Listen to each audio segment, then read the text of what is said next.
Morning everyone. I hope you all are doing well. You have already done chapter 1 in political science. Today we will start chapter 2, that is understanding secularism, right? Before starting the chapter, let me ask you one question. Did you learn the basic features of Indian constitution which are described in preamble? I have noted down some lines from the preamble. Preamble to the Constitution of India. Main features are sovereign, socialistic, secular, democratic republic. In this chapter, we will read about secular in detail. In history, there are various instances of discrimination, exclusion, persecution and torture on the ground of religion, and in a civilized world, no one wishes for such discrimination based on religion. There are some new words in the chapter. The first one is discrimination. What is the meaning of discrimination? Make an unjust or prejudicial distinction in the treatment of difficult categories of people, especially on the ground of race, sex, age or religion. The second word is exclusion. What is the meaning of exclusion?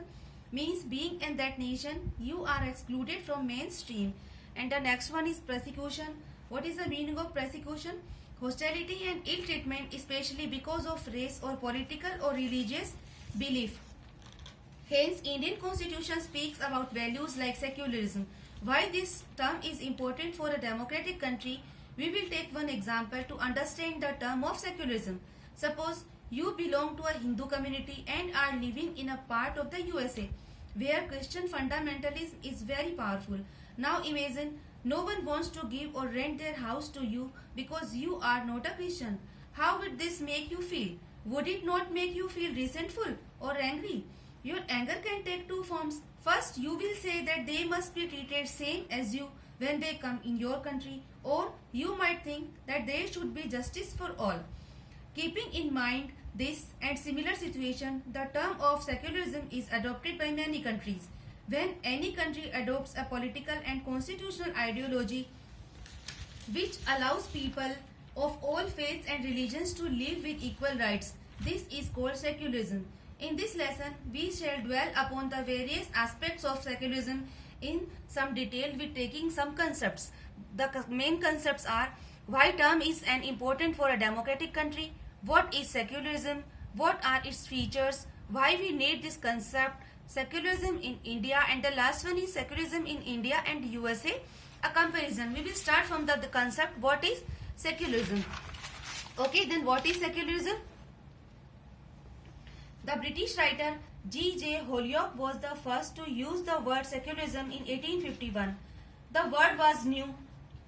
Holyoake invented the word secularism to describe his views of promoting a social order separate from religion without actively criticizing or condemning religious belief. Secularism was not an argument against Christianity, it was one independent of it. Secularism is a modern constitutional and political concept that has two essential features. What are the features of secularism?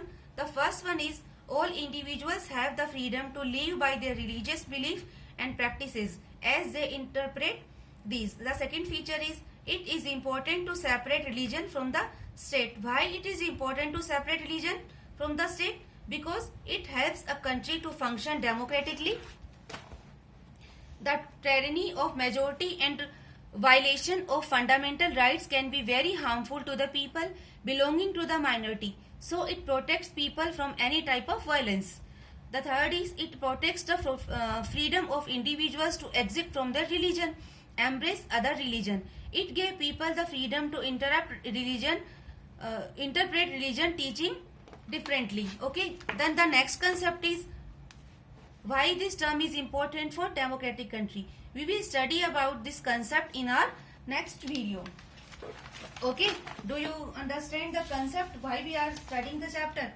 As you must have noticed, unlike the classroom, there is no breaks in a video and it's difficult to keep up. So I suggest that you pause the video multiple times in between and re-watch the segments that you find difficult to understand. You can get most out of this video by listening to it and reading the chapter in the same parts in the book side by side. In order to help you, I am also breaking down this video into two parts.